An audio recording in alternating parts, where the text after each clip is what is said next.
وہ ایک ہے، اس کی کوئی اولاد نہیں، مگر پھر بھی اس کی کئی مورتیاں بنا کر، اس کے شریک خدا بنا کر اس کی پوجا ہوتی ہے۔ اور آج تک ہندو مذہب کے اندر چھوٹے بڑے ملا کر 36 کروڑ دیوی دیوتا مانے جاتے ہیں، یا یوں کہے کہ آج تک 36 کروڑ بت بنائے جا چکے ہیں۔ ہندو اسکالرز کا یہ دعویٰ ہے کہ اسلام کی شروعات آج سے 1400 سال پہلے ہوئی،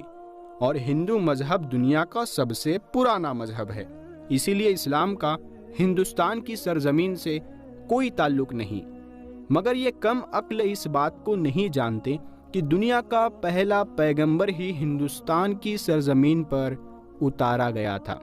پہلا پیغمبر ہی کیا، وہ تو اس دنیا کے پہلے انسان بھی تھے، جی ہاں، اور وہ ہے حضرت آدم علیہ السلام۔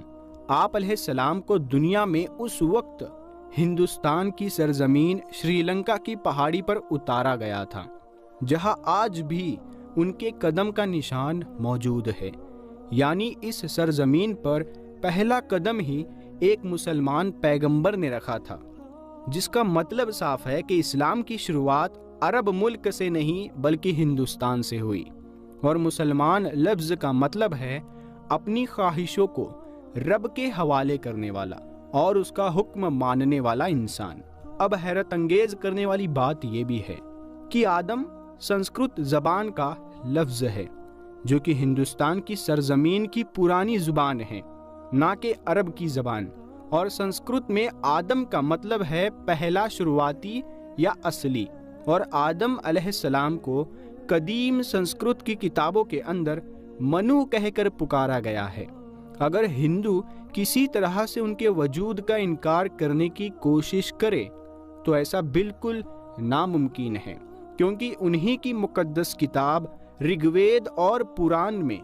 آدم علیہ السلام کی پیدائش اور فرشتوں کا ان کو سجدہ کرنا، اور آدم علیہ السلام کی پسلی سے حضرت حوا کی پیدائش اور شیطان کا ان دونوں کو بہکا کر جنت سے نکلوانا اور پھر زمین پر اتار دینے کا ذکر موجود ہے، بالکل ایسے ہی جیسے قرآن پاک کی سورہ بقرہ میں اور اسی طرح انجیل میں بھی آپ کا ذکر کیا گیا ہے۔ اس کا مطلب اگر ان تینوں دنیا کی سب سے بڑی نایاب کتابوں کے اندر ایک جیسی چیزیں موجود ہے تو ان کا سورس بھی ایک ہی ہونا چاہیے، یعنی ایک خدا۔ اور ایک خاص بات یہ ہے کہ شری لنکا کی سرزمین سے ہندوستان کی سرزمین کو جوڑنے کے لیے قدرتی پول آج بھی ہزاروں سال سے پانی کے درمیان موجود ہے، جس کا بننا کوئی اتفاق نہیں۔ اب سب سے اہم سوال یہ ہے کہ ہندوستان کی سرزمین پر جس بھی پیغمبر کو بھیجا گیا ہوگا، کیا اس کے بارے میں ہمیں تاریخ میں کچھ ثبوت ملتے ہیں؟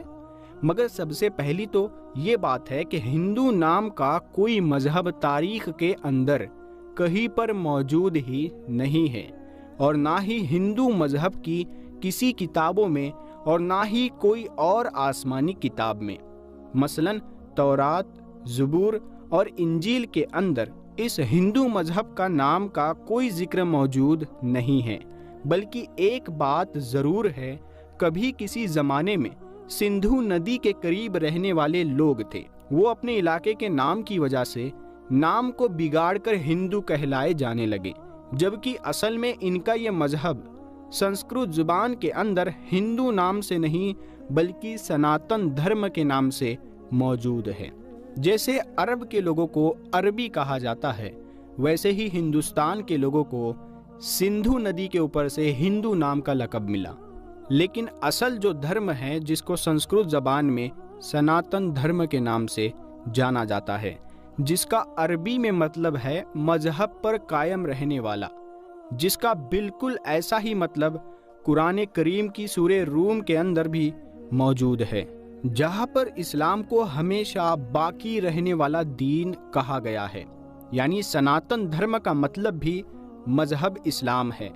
اور تاریخ کے حوالوں اور مضبوط دلیلوں سے یہ پتہ چلتا ہے کہ ان کے ویدوں میں حضرت نوح علیہ السلام کا ذکر بھی صاف طور پر کیا گیا ہے، جس میں انہیں نوحا کہا گیا ہے۔ ویدوں میں پیغمبر کو منو کہا گیا ہے، اور نوح علیہ السلام کو بڑے سیلاب والا منو کہہ کر بیان کیا گیا ہے، اور ان کی کشتی سے لے کر سیلاب تک کا تمام واقعہ تفصیل سے موجود ہے، جیسے کہ قرآن کی سورہ ہود کے اندر بھی بیان ہے، اور ویدوں میں لکھا ہے کہ جب بڑے سیلاب کے بعد دنیا پھر سے آباد ہوگی تو میں ان ویدوں کو نافذ کروں گا، اور پران کے اندر بھی حضرت نوح کے طوفان کے بارے میں بیان کیا گیا ہے۔ یاد رکھے دوستو، ہندوؤں میں یعنی سناتن دھرم میں پران ہے، ہمارے یہاں قرآن ہے، تو پران کے اندر بھی حضرت نوح علیہ السلام کے طوفان کے بارے میں بیان کیا گیا ہے، اور یہ بھی بتایا گیا ہے کہ اس منو کو خدا نے کشتی بنا کر اس کے اندر جاندار کو سوار کرنے کا حکم دیا، جس کے بعد ایک عظیم طوفان آیا جس میں ہندوستان کی سرزمین پر زندگی کو ختم کر دیا۔ اب یہ بات تو صاف ہے کہ نوح لفظ سنسکرت کی کتاب کے اندر بھی موجود ہے، جس کا مطلب ہے کشتی والا،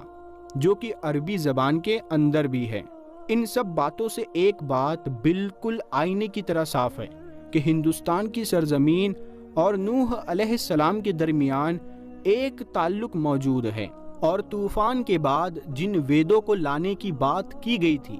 وہ حضرت نوح علیہ السلام کی تعلیمات تھی، جو طوفان کے بعد ہندو سرزمین پر ان کے بیٹے کی نسل سے آگے پھیلنا شروع ہوئی۔ اس کے بعد اس قوم نے گمراہ ہو کر بت پرستی کرنا شروع کر دی، اور تاریخ کے حوالوں سے ہمیں یہ پتہ چلتا ہے کہ نوح علیہ السلام کی قوم کے جیسے دیوی دیوتاؤں کی پوجا کرنے کا طریقہ دنیا میں کہیں اور موجود نہیں تھا، اور قرآن کریم میں نوح علیہ السلام کی قوم کو سابی کہا گیا ہے، جو عراق کی سرزمین کو کہتے ہیں، جہاں پر صرف حضرت ابراہیم علیہ السلام پیدا ہوئے تھے، جن کی قوم یہی مشرک تھے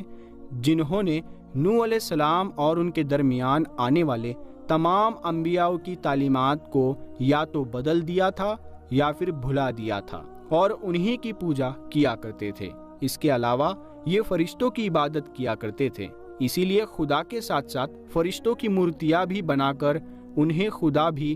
کہنا شروع کر دیا، بالکل ایسے جیسے ہر بڑے کام پر اللہ نے فرشتوں کو مقرر کیا ہے، اور وہ ہر بڑے کام پر اللہ کی طرف سے پابند ہے۔ اسی طرح ان لوگوں نے ہر کام کروانے کے لیے ایک الگ الگ خدا کی مورتیوں کی صورت میں بنا دیے۔ یہ لوگ ستاروں اور آگ کی بھی پوجا کرتے ہیں، اسی لیے آج بھی ہندو قوم ستاروں کے علم کے اندر اتنا یقین رکھتی ہے، جس کو ایسٹرولوجی کہتے ہیں، اور آگ کی بھی پوجا کرتے ہیں اور اسے مقدس جانتے ہیں۔ مگر سب سے اہم سوال یہ ہے کہ یہ سب جان کر بھی اور اپنی کتابوں کے اندر صاف طور پر ایک خدا اور پیغمبروں کی تعلیمات کو دیکھ کر بھی ہندو قوم ان کا انکار کیوں کرتی ہے؟ کیوں نہیں مانتی کہ اللہ کے وعدے کے مطابق ان کی قوم کے اندر بھی اللہ کا پیغام اتارا گیا ہے،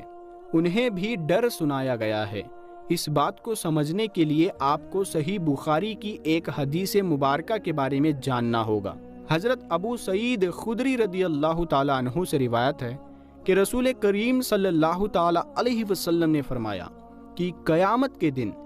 جب حضرت نوح علیہ السلام اور ان کی قوم کو بلایا جائے گا، اور اللہ تعالیٰ نوح علیہ السلام سے یہ سوال کرے گا کہ کیا آپ نے اپنی قوم تک میرا پیغام پہنچا دیا تھا، تو حضرت نوح علیہ السلام فرمائیں گے کہ بے شک میرے مالک۔ اس کے بعد نوح علیہ السلام کی قوم سے پوچھا جائے گا کہ کیا نوح نے میرا حکم تم تک پہنچا دیا تھا، تو وہ لوگ انکار کریں گے کہ نہیں، ہمارے پاس کوئی بھی ڈر سنانے والا نہیں آیا، ہمیں آپ کا کوئی پیغام نہیں ملا۔ اللہ تعالیٰ نوح علیہ السلام سے فرمائیں گے کہ آپ کا گواہ کون ہے، تو حضرت نوح علیہ السلام فرمائیں گے کہ میرے گواہ حضرت محمد مصطفیٰ صلی اللہ تعالیٰ علیہ وسلم ہے اور ان کی امت ہے۔ پھر تم لوگوں کو پیش کیا جائے گا اور تم لوگ گواہی دینا کہ نوح علیہ السلام نے اپنا پیغام یا اللہ کا پیغام پہنچا دیا تھا، جس کے بعد نبی کریم صلی اللہ تعالیٰ علیہ وسلم نے سورہ بقرہ کی آیت 143 پڑھی، اور اسی طرح سے ہم نے تمہیں درمیانی امت بنا دیا تاکہ تم لوگوں پر گواہ رہو اور رسول تم پر گواہ رہے۔